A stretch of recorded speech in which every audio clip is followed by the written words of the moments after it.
what do kids do in school every day? Are they really learning anything of value? These are questions that should be of interest to every parent. After all, our kids spend 13 years of their lives in school, maybe more for some. With that amount of time in school, we should expect results. After all, public education doesn't come cheap. Data from Statistics Canada shows that provincial governments spend an average of more than $10,000 per student per year of education. That's a lot of money. In fact, next to healthcare, education is the biggest line item on every provincial budget. So if we're spending that much money on schools, why aren't we getting better results? After all, private tutoring agencies like Sylvan Learning Centre and Kumon Math and Science are flourishing. If you talk to many parents, you'll find that the reason they pay for this extra tutoring is because their kids aren't learning the basics in school. University professors are finding much the same thing in their first-year classes. High school graduates no longer have basic proficiency in math and reading. This is why most universities now offer remedial reading, writing, and math courses to incoming students. The current state of affairs is simply unsatisfactory. Most people agree that change needs to happen in our schools.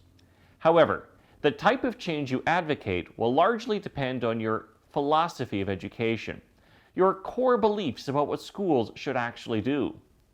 Back in the 1700s, a French philosopher by the name of Jean-Jacques Rousseau espoused what he called a child-centered education philosophy. Instead of imparting specific knowledge and skills to students, he thought schools should focus on helping students develop their own understanding of the world around them.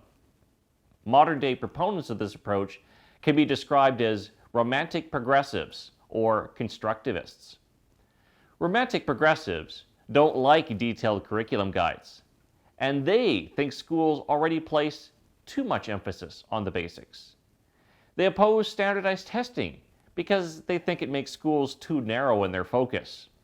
Rather, they want teachers to get out of the way and let students direct their own learning.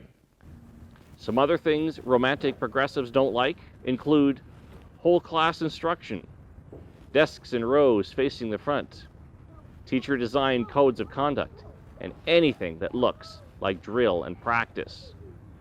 Now, take a look at any faculty of education today where teachers are trained, and you'll see that the romantic progressive ideology is dominant. Not only that, but teachers are also bombarded during their professional development in-services with more of this approach. Progressives often say that a teacher should be a guide on the side rather than a sage on the stage.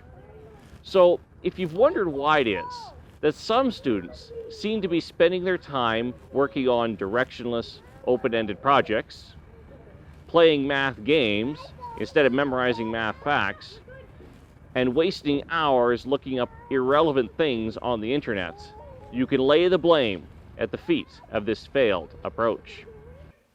Fortunately, there is another approach with a much firmer foundation. For lack of better terminology, we will call it the traditional approach. Traditionalists place a much stronger emphasis on ensuring that students are knowledgeable and skillful in specific content areas and are educated to be successful in a complex modern society.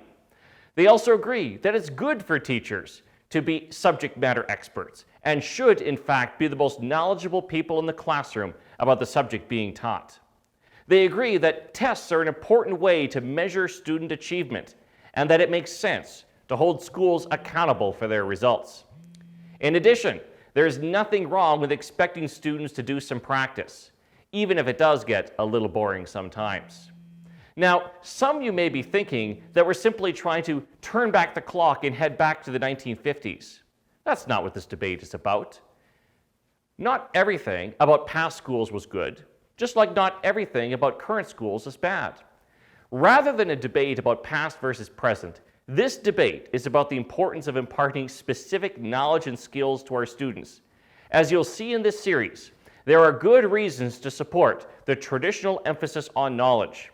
We need to make our schools better and ensure that all students have the necessary knowledge and skills to function effectively in society.